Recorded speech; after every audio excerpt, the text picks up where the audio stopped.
In the quiet suburb of Greenfield, Michigan, nothing ever seemed out of place. Nestled among neatly trimmed lawns and white picket fences was the home of Sarah Matthews, a 44-year-old housewife with a seemingly perfect life. Sarah was a staple in her community, known for her friendly smile and tireless dedication to her family. She was the president of the local garden club, ran the neighborhood watch program, and organized every bake sale and charity event for the nearby church. To outsiders, Sarah appeared to be the quintessential housewife. She was married to Daniel Matthews, a successful architect who spent most of his time traveling for work. Together, they had 2 children, Alex, 16, a star soccer player, and Lily, 12, a budding artist. Despite her busy schedule, Sarah always made time for her family, managing to be everywhere at once. However, beneath the facade of domestic bliss, Sarah was struggling. Daniel's frequent absences left her feeling lonely, and the pressures of maintaining a flawless image weighed heavily on her. Sarah's friends often marveled at her energy, but few knew about the restless nights she spent staring at the ceiling, wondering if this was all her life would ever be. Sarah's discontent reached its peak during the summer of 2023. With Daniel away on another business trip, Sarah found herself drawn to Ryan, the 19-year-old son of her next-door neighbor, Mrs. Jenkins. Ryan was home from college for the summer, and what began as casual small talk while he mowed his lawn soon turned into something far more dangerous. Ryan was everything Daniel wasn't: young, attentive, and always eager to listen. Sarah and Ryan's interactions quickly escalated from friendly conversations over the fence to stolen moments in the backyard, hidden from prying eyes. Before long, the two were wrapped up in a secret affair that brought Sarah the excitement she so desperately craved. Sarah documented her feelings in a journal she kept hidden in the attic, writing about the thrill of their clandestine meetings and the intense guilt she felt afterward. She knew what she was doing was wrong, but the more she tried to end things, the deeper she got pulled in. Ryan, for his part, was infatuated, unable to resist Sarah's attention. As summer drew to a close, Sarah's guilt became unbearable. She decided it was time to end the affair and focus on her family. But Ryan, young and deeply obsessed, wasn't ready to let go so easily. The stage was set for a violent confrontation that would tear the Matthews family and the entire community of Greenfield apart.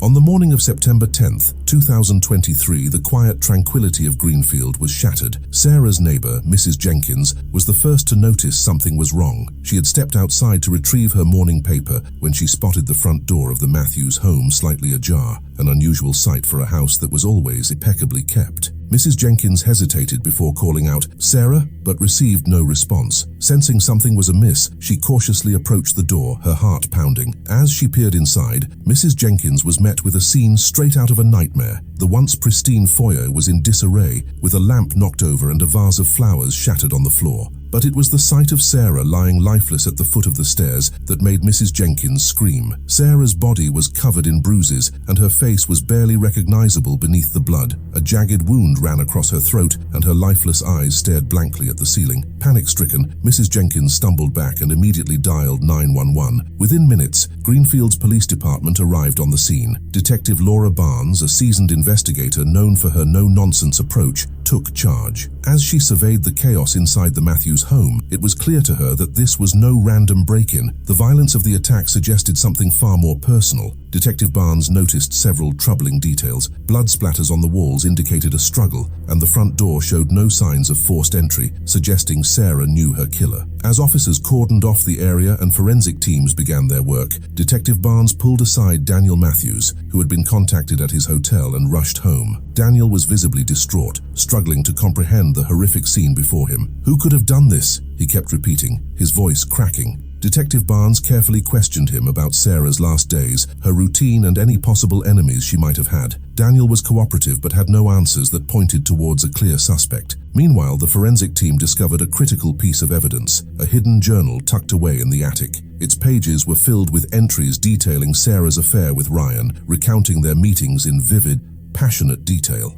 His heart sank as she realized this affair was not just an indiscretion, it was a possible motive for murder. With the journal in hand, Detective Barnes knew the investigation was about to take a dark turn. Ryan was quickly brought in for questioning, but his nervous demeanor and conflicting statements only deepened the suspicions. Ryan sat across from Detective Barnes in the cold, sterile interrogation room, his hands trembling slightly. He was visibly shaken, and his once charming demeanor had all but vanished. Detective Barnes leaned forward, her gaze unwavering as she placed the journal on the table between them. "Ryan, we need to talk about Sarah," she began, her voice firm but calm. Ryan's eyes flicked to the journal and he swallowed hard. The detectives wasted no time in questioning him about his relationship with Sarah. Initially, Ryan denied everything, claiming that they were just friends. But as Detective Barnes read aloud from Sarah's diary, detailing their secret rendezvous, Ryan's facade began to crumble. "I didn't kill her," Ryan blurted out, his voice cracking. He admitted to the affair, describing how he had been infatuated with Sarah from the moment they met. Ryan painted a picture of a passionate, whirlwind romance, one that he believed was true love. But when Detective Barnes pressed him about the night of the murder, Ryan's story faltered. Ryan claimed that he had been home playing video games alone, a weak alibi with no witnesses. He recounted the last conversation he had with Sarah, in which she told him they needed to stop seeing each other. Ryan had been devastated, begging Sarah not to end things. He confessed that he'd been at the Matthews house the day before the murder, pleading with Sarah to reconsider.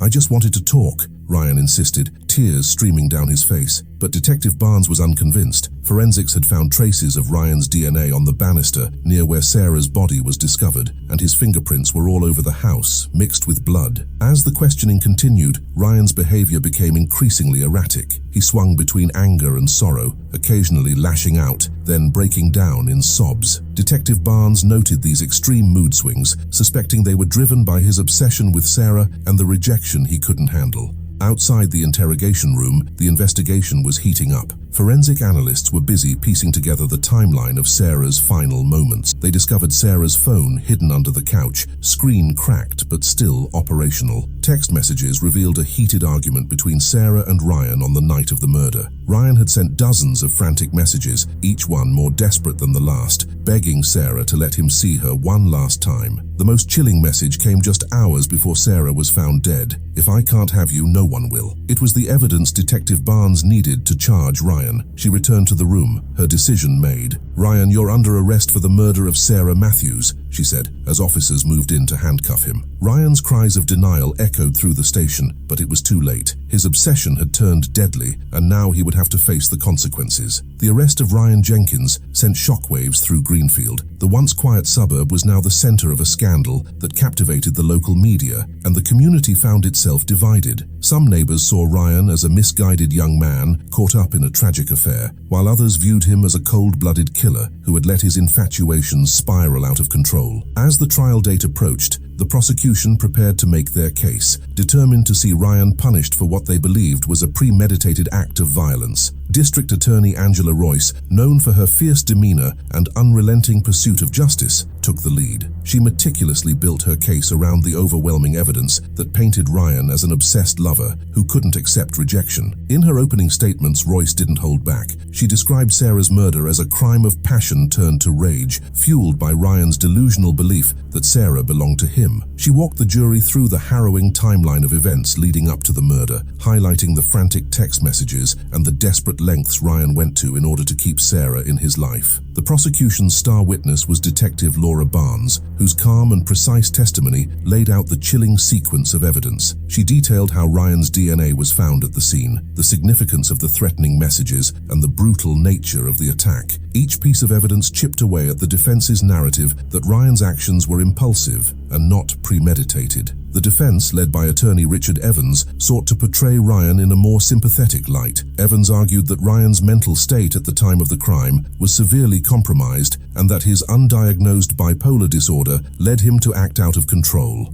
Evans called upon a series of psychologists who testified about Ryan's extreme mood swings and obsessive behavior, painting a picture of a troubled young man whose actions were the tragic result of his deteriorating mental health. Ryan took the stand in his own defense, his voice shaking as he recounted his relationship with Sarah. He spoke of how Sarah had been his confidant, someone who listened to him when no one else would. Ryan described their affair as intoxicating, a whirlwind of emotions that he couldn't escape. His testimony was raw and filled with emotion, but it did little to sway the jury. "I loved her," Ryan sobbed, looking directly at Sarah's family seated in the courtroom. "I never meant to hurt her. I didn't know what to do when she told me it was over." The prosecution countered with the brutal reality of Sarah's death. They played the 911 call from the morning she was found, letting the jury hear the terror in Mrs. Jenkins's voice as she described the horrific scene. Graphic photos of the crime scene were shown, underscoring the violent nature of the attack. and the calculated cruelty behind the number of wounds inflicted. Ryan's claims of a mental break were further undermined when the prosecution presented a shocking new piece of evidence: security footage from a neighbor's camera that showed Ryan entering the Matthews home just after midnight on the night of the murder. The video showed Ryan pacing back and forth outside before he finally entered, suggesting premeditation rather than a moment of lost control. Throughout the trial, Sarah's family sat quietly,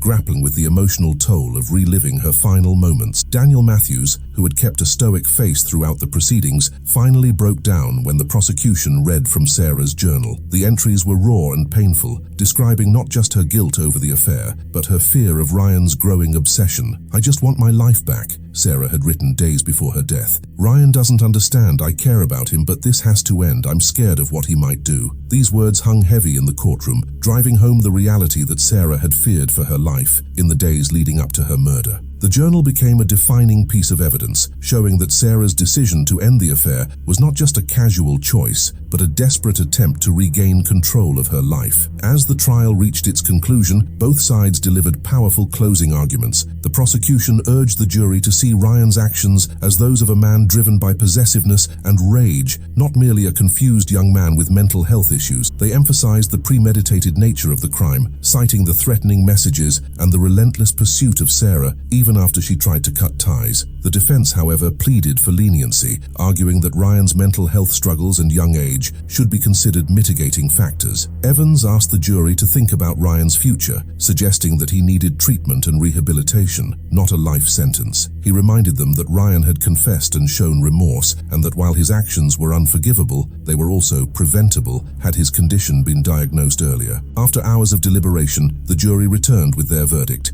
guilty of second-degree murder. Ryan was sentenced to 25 years in prison, with the possibility of parole after 15 years. The courtroom erupted in a mix of emotions: relief, anger, and sorrow. Sarah's family wept, embracing each other as they processed the outcome. Ryan, meanwhile, sat motionless, his face pale as the weight of the sentence sank in. The community of Greenfield was left to grapple with the fallout of the tragic affair. The once tight-knit neighborhood was forever changed, marked by whispers of betrayal and grief. Sarah's friends struggled to reconcile the vibrant woman they knew with the secrets she kept, while Ryan's family faced the painful task of accepting his fate. In the months following the trial, Sarah's family worked to rebuild their lives. Daniel left his high-pressure job and focused on being present for his children, who were still reeling from the loss of their mother. The Matthews family planted a small garden in their backyard in Sarah's memory, a quiet tribute to the woman who had meant so much to so many. Ryan, now serving his sentence at a state correctional facility, continued to receive treatment for his bipolar disorder.